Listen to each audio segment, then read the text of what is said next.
अस्सलाम वालेकुम everyone, welcome back to my channel. आज की वीडियो में हम बात करेंगे about blood and immunology module का एक बहुत ही important topic of physiology, that is blood coagulation. हम पिछले कुछ इस सीरीज की वीडियोस में डिफरेंट टॉपिक्स देख रहे थे। एरिथ्रोपोइसिस हमने देखा, देन हीमोस्टेसिस हमने देखा। अब हम देखेंगे ब्लड कोआगुलेशन। अच्छा, अब हीमोस्टेसिस जो हमने अभी पढ़ा था, उसमें भी हमने देखा कि ब्लड की क्लॉटिंग हो रही है, और अभी हम दोबारा से ब्लड कोआगुलेशन पढ़ रहे हैं। तो हम ये क्यों एक ही प्रोसेस को दो दफा पढ़ रहे हैं, या इन दोनों में क्या डिफरेंस है? तो बात ये है कि हीमोस्टेसिस जो प्रोसेस था, वो एक बहुत ही लंबा चौड़ा सा प्रोसेस था, जिसमें एक स्टेप में हमने ब्लड क्लॉटिंग की थी, और उधर हमने बहुत ब्रीफली डिस्कस किया था कि ब्लड क्लॉटिंग किस तरह हुई है। लेकिन इस टॉपिक के अंदर हम ब्लड क्लॉटिंग या ब्लड कोआगुलेशन को बहुत डिटेल से पढ़ेंगे, उसके डिफरेंट पाथवेज देखेंगे, और उन रिएक्शंस को जो है ना थोड़ा सा इन डिटेल स्टडी करेंगे, ताकि हम क्लॉटिंग और कोआगुलेशन को डीपली देख सकें। तो वीडियो स्टार्ट करने से पहले मैं हीमोस्टेसिस को रिवाइज कर देती हूँ। हीमोस्टेसिस में हमने पढ़ा था, hemo mean blood and stasis mean standing. इसमें हमने देखा था अगर कोई ब्लड वेसल रप्चर हो जाए, तो उधर हेमरेज को स्टॉप करने के लिए, ब्लीडिंग को स्टॉप करना पड़ता है हमें with the process of haemostasis. इसके अंदर हमारे पास 4 डिफरेंट स्टेप्स थे। वेस्कुलर स्पैज्म था, वेस्कुलर कंस्ट्रिक्शन थी, प्लेटलेट प्लग फॉर्मेशन थी, और एट द एंड हमने देखा था कि ब्लड क्लॉटिंग हो गई थी। ठीक है, तो अभी की वीडियो में हम ब्लड क्लॉटिंग को जरा जूम इन करके उसकी पूरी फिजियोलॉजी डिस्कस करेंगे। So let's start the video. Okay, so blood coagulation क्या होता है? ब्लड कोआगुलेशन होता है कि आपका जो ब्लड है वो फ्लूइड फॉर्म में, ठीक है, फ्लूइड फॉर्म में आपका ब्लड प्रेजेंट है, उसको कन्वर्ट कर देना जेली लाइक मैस में, ये होता है ब्लड कोआगुलेशन। सिंपल, बहुत ही इजी डेफिनेशन है। कोई आपसे पूछे ब्लड कोआगुलेशन क्या होता है, सिंपली से कि ब्लड जब अपनी फ्लूइड नेचर से कन्वर्ट होके जेली लाइक मैस बना देता है, तो इसको हम कहते हैं ब्लड कोएगुलेशन। ठीक है, अब वो बंदा आपसे पूछेगा कि ब्लड कोआगुलेशन क्यों करनी होती है और इसकी क्या इंपॉर्टेंस है, तो आपने जवाब देना है कि ब्लड कोआगुलेशन हम दो वजह से करते हैं। पहली चीज इसलिए कि हमारे पास जो at the site of injury जो प्लेटलेट प्लग बना है, उसको स्ट्रेंथन और सपोर्ट करने के लिए। सेकेंडली, जो हमने प्लेटलेट प्लग बनाया है, उसको एक ऊपर से कवरिंग देने के लिए, एक सील प्रोवाइड करने के लिए। ठीक है, इन दो वजह से हमने ब्लड क्लॉटिंग करानी होती है। अब ब्लड क्लॉटिंग कब फास्ट होती है और कब स्लो होती है?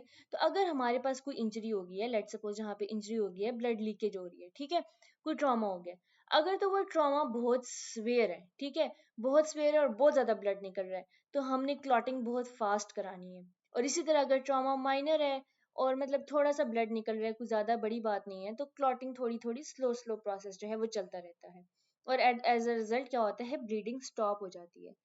ओके, द क्वेश्चन इज कि हमारे पास जो ये ब्लड की क्लॉटिंग हो रही है, ये क्लॉटिंग कौन करवा रहा है? तो ये क्लॉटिंग करवाते हैं क्लॉटिंग फैक्टर्स। और क्लॉटिंग फैक्टर्स कैसे एक्टिवेट होते हैं? क्लॉटिंग फैक्टर्स एक्टिवेट होते हैं एक सीरीज ऑफ रिएक्शन के थ्रू, और उसको हम कहते हैं एंजाइम कैस्केडिंग थ्योरी।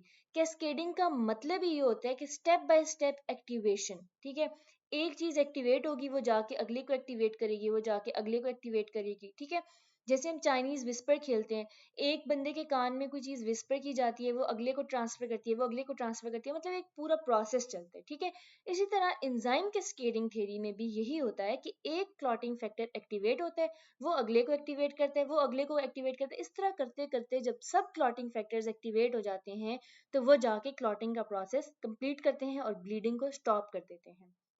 ओके, तो हमने क्या जाना, हमने ये जाना कि कोआगुलेशन जो है वो सीरीज ऑफ रिएक्शन है जो कि डिफरेंट क्लॉटिंग फैक्टर्स को एक्टिवेट करती हैं। और वो क्लॉटिंग फैक्टर्स क्या है? वो क्लॉटिंग फैक्टर्स कुछ प्रोटीन्स और एंजाइम्स हैं। ठीक हो गया? ओके, सो हमारे पास नॉर्मली जो क्लॉटिंग फैक्टर्स यानी कि वो प्रोटीन्स और वो एंजाइम्स इनएक्टिव पड़े हुए होते हैं, लेकिन जब बॉडी में क्लॉटिंग की जरूरत है, तो वो क्लॉटिंग फैक्टर्स एक्टिवेट हो जाते हैं। ठीक है, अब वो किस तरह एक्टिवेट होते हैं कि हमारे पास कोई ब्लड वेसल अगर रप्चर हो गई है, तो उस जगह पे जो कोआगुलेंट्स पड़े हैं वो एक्टिवेट हो जाएंगे, और उस जगह के एंटी कोआगुलेंट्स खत्म हो जाएंगे, ताकि क्लॉट फॉर्मेशन स्टार्ट हो जाए। ठीक हो गया? अब जब भी कोई क्लॉट फॉर्म करवाना है हमने, ठीक है, क्लॉट डिफरेंट वेज में फॉर्म होता है, लेकिन जब भी कोई भी क्लॉट फॉर्म होगा, तो ये जो मैं आपको रिएक्शन बता रही हूँ, ये लाजमी होता है। कोई भी क्लॉट बनेगा, तो उसमें एक चीज जरूर होती है, वो क्या? कि प्रोथ्रोम्बिन थ्रोम्बिन में कन्वर्ट होता है, और थ्रोम्बिन जाके एक काम करता है। वो क्या करता है?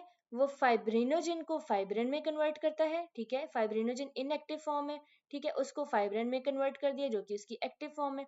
अब फाइब्रिन जो एक्टिव फॉर्म है, जब उसके ऊपर कैल्शियम काम करता है तो वो उसको फाइब्रिन फाइबर्स में कन्वर्ट कर देता है, और फाइब्रिन फाइबर्स फिर आपस में एक दूसरे के साथ क्रॉस लिंक बना के एक मेशवर्क सा स्ट्रक्चर बना देते हैं जो कि at the site of injury पड़ा हुआ होता है, और ये ब्लड को बाहर आने से रोकता है। बात समझ आ गई आपको? मतलब मेरा कहने का ये है कि जब भी कोई आपके पास पाथवे हो क्लॉटिंग का, बस आप ये याद रखिए कि क्लॉटिंग जब भी हमने करनी है तो हमने प्रोथ्रोम्बिन को एक्टिवेट करना है, और एज अ रिजल्ट हमने फाइब्रिन फाइबर्स बनानी है, ठीक है। अब हम दो पाथवेज पढ़ेंगे और दोनों का एंड यही होगा, दोनों का एंड स्टोरी यही है कि हमने फाइब्रिन को बनाना है, ठीक है। ओके, तो अब हमारे पास क्या होता है कि जो प्रोथ्रोम्बिन एक्टिवेटर, जो मैंने आपको बोला ना ये प्रोथ्रोम्बिन है और प्रोथ्रोम्बिन को हमने एक्टिवेट करना है, तो अब इस प्रोथ्रोम्बिन को एक्टिवेट करने के लिए हमें कोई चीजें चाहिए, ठीक है।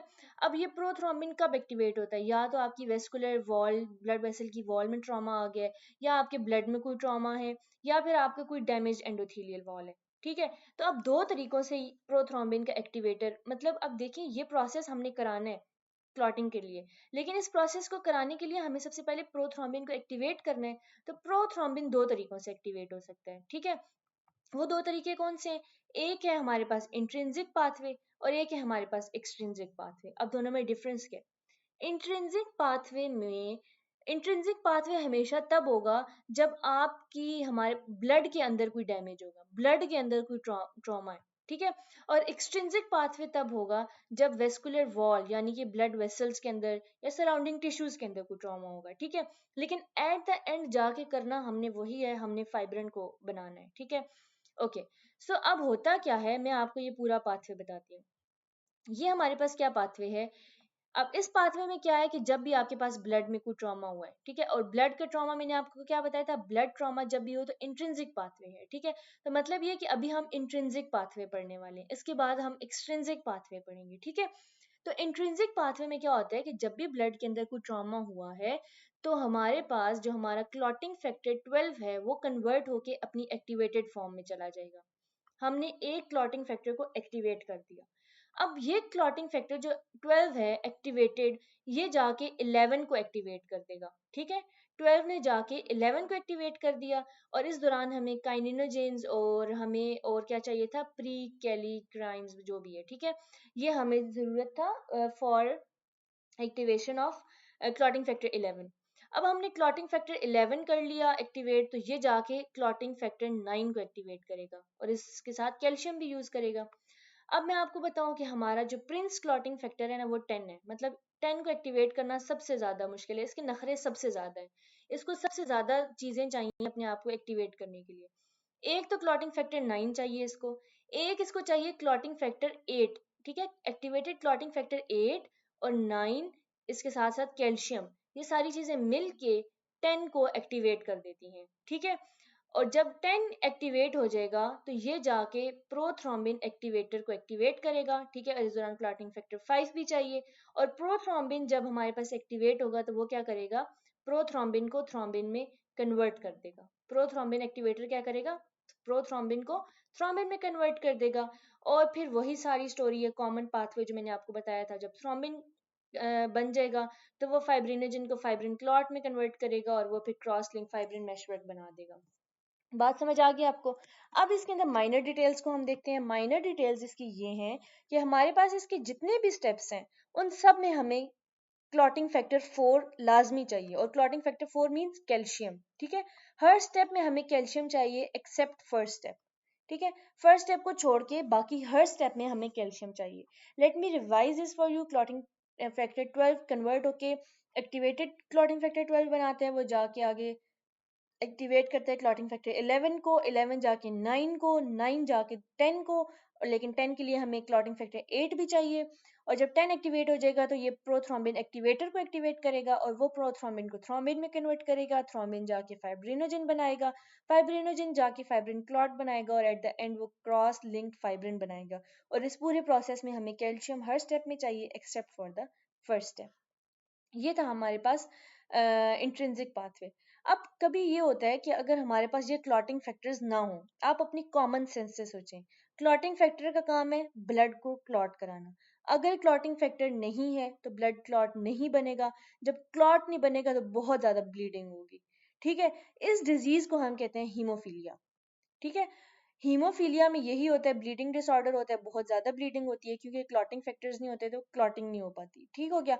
और हीमोफीलिया ना ये मतलब ऐसी डिजीज है कि अगर फॉर एग्जांपल आपको इंजेक्शन भी लगे ना, उसमें से भी जो इन पेशेंट्स को अगर कोई इंजेक्शन या कोई कट लगे तो उसमें से जब ब्लड निकलता है तो वो निकलता ही रहता है टिल डेथ।